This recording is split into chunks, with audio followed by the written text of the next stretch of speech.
Je vous montre rapidement l'état de la tempête ce matin, puis je vous montre le dessus de mon Bimini. Vous allez voir, il me manque mes deux panneaux solaires flexibles que j'avais sur le dessus de mon Bimini. Donc je ne pourrais pas dire que cette tempête-là ne m'aura pas fait des dommages. C'est un dommage qui était dur à contrôler. Là. Les coutures étaient rendues vieilles, puis c'est pour ça que ça l'a arraché. Vous voyez un peu l'état de la baie dans le moment. Comme il n'y a pas trop de vagues, il y a du vent, il pleut, il y a des nuages. C'est impressionnant, le bateau danse sur l'encre quand même. Mais c'est des conditions tout à fait normales. Pas normales, c'est des conditions de tempête, mais c'est des conditions gérables, je dirais.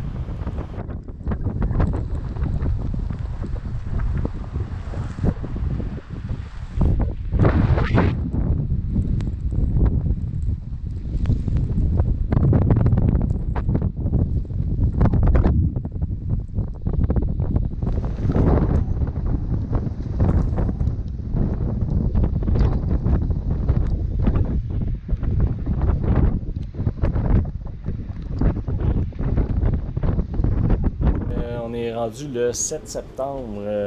Que je vous montre où la tempête est rendue. 9h AM mercredi. On est loin au large de Cabo.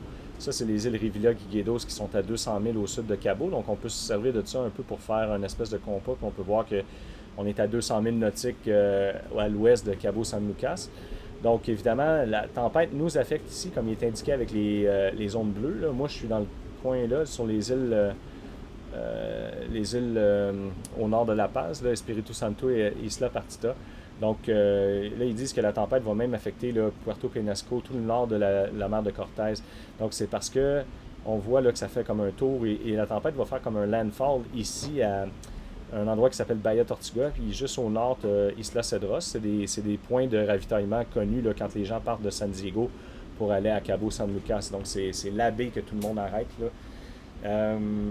Vous voyez, fait que c'est ça. Fait que il vente encore beaucoup ici. Le vent est supposé monter jusqu'à 25-30 nœuds, mais il tourne plus du sud-est à l'heure actuelle, ce qui crée plus de bourrasques dans la baie un petit peu, mais moins de vagues. Fait que je suis content d'avoir moins de vagues. C'est pas mal certain que je ne mettrai pas ma deuxième ancre. Ce ne sera pas nécessaire. Puis, mais j'ai perdu deux panneaux solaires. J'ai perdu deux petits panneaux solaires qui étaient sur mon Bimini, des panneaux flexibles qui sont partis. Donc ça, c'est pour la trajectoire. Je vous montre quelques autres produits que NOAA ont qui sont importants à mon point de vue. Donc, Wind Speed and Probabilities. Fait qu'on dit Tropical Storm Force Wind Probabilities. Vous voyez que tout le vert ici, c'est 5 à 10 de probabilité de vent de 39 000 à l'heure sur une moyenne de 1 minute. Donc, on parle de 5 à 10 ici. Dans la zone ici, on parle de 10 à 20 donc un peu plus de probabilité qu'un vent moyen de 39 000 à l'heure se produise.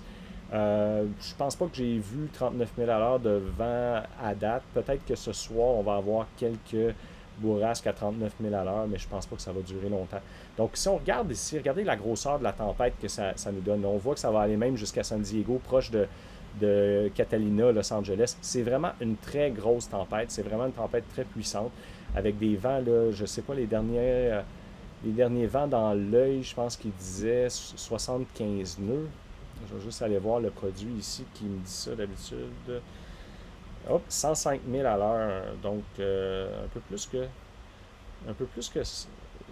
c'est quoi ça? 105 000 à l'heure. Faudrait que je fasse le calcul là, rapidement. Là. Mais 105 000 à l'heure, c'est une tempête très puissante pour la zone dans laquelle je suis.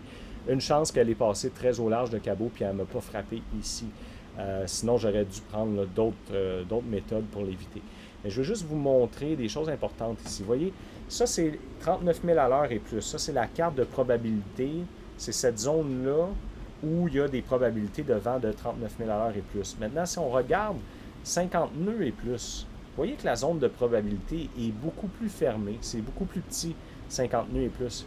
Puis c'est pour ça que, malgré le fait que c'est une tempête, malgré le fait que je me suis préparé en sortant ma deuxième ancre, j'ai fait le mieux possible pour préparer mon bateau. Là, les deux panneaux solaires que j'ai perdus sont là depuis 10 ans. Ils n'ont jamais bougé dans plus de vent que ça. C'est que le tissu, il était vieux un peu. Fait que ça va me permettre de mettre des nouveaux panneaux solaires sur mon Bimini. Donc, vous regardez la zone ici, c'est beaucoup plus restreint quand on parle de 50 nœuds et plus. Et 50 nœuds, j'aime pas ça, naviguer avec 50 nœuds de vent. Mais j'ai déjà fait ça, puis j'aime pas ça, puis je le ferai jamais de façon volontaire, mais mon bateau, quand moi je le gère, il est capable de soutenir 50 nœuds de vent sans problème. Je l'ai fait la première saison que j'avais le bateau là, au large de la Georgie. J'avais déjà vu ce genre de vélocité de vent-là. Maintenant, je vous montre une autre carte qui est aussi importante. Ça, c'est la carte de probabilité, encore là, avec la zone verte là, ici qui indique 5 à 10 de, des vents de force ouragan, donc de classe ouragan, donc avec une moyenne d'une minute à 75 000 à l'heure. Donc ça, c'est la zone dans laquelle on peut possiblement rencontrer du 75 000 à l'heure de vent. Et ça ici, c'est la zone dans laquelle on peut potentiellement rencontrer du 50 nœuds de vent. Et vous voyez que moi ici, dans ma baie, je n'ai pas cette possibilité-là. Par contre, je suis très à l'intérieur de la zone où il peut avoir des Tropical Storm Force Wind de 39 000 à l'heure.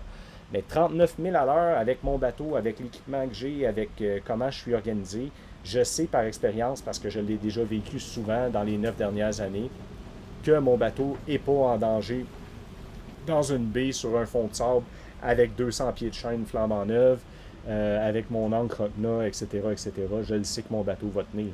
Il n'y a pas de doute. Donc, c'est ce genre de certitude-là, je vous dis, c'est basé sur l'expérience, puis c'est basé sur l'observation de données objectives. C'est-à-dire qu'il y a une tempête qui arrive, il y a un ouragan qui s'en vient. OK, cet ouragan-là, est-ce qu'il est dangereux? Est-ce qu'il m'affecte? Oui, clairement, il m'affecte, il est là, c'est dangereux. Il faut prendre les précautions qui s'imposent, c'est clair. Par contre, on regarde les données objectives, puis on dit, bon, ben, ce qui peut arriver proche de moi, c'est 39 000 à l'heure. Est-ce que je peux avoir 50 nœuds de vent? C'est pas le fun 50 nœuds, mais je suis encore correct à 50 nœuds de vent. Je suis encore capable de faire face à ça. Les probabilités de 50 nœuds de vent, pour moi, sont nulles, selon les modèles de NOAA. Je reviens tout le temps à ça. Il y a plusieurs modèles météo qui existent, il y a plusieurs outils météo qui existent sur le marché. Tous ces outils-là sont bons, mais tous ces outils-là demandent à avoir une certaine habitude. Il faut connaître l'outil qu'on utilise, il faut le savoir. Moi, je privilégie toujours de revenir sur les données de NOAA parce que je suis habitué de fonctionner avec ces modèles-là, parce que c'est NOAA qui fournit toutes les données à tous les autres modèles. Donc, je trouve que d'utiliser d'autres outils météo qui sont bons à la base, mais c'est des reproductions de NOAA, donc aussi bien aller à la source. C'est ce que moi, je préfère faire. Puis ça m'a toujours bien servi, là, comme je vous dis. Puis quand je dis ça m'a bien servi, ça m'a bien servi au sens où, dans ma tête, quand je vois des forecasts météo comme ça, je suis rendu que je suis capable de me faire une image mentale du type de conditions météo que je vais voir dans cette journée-là.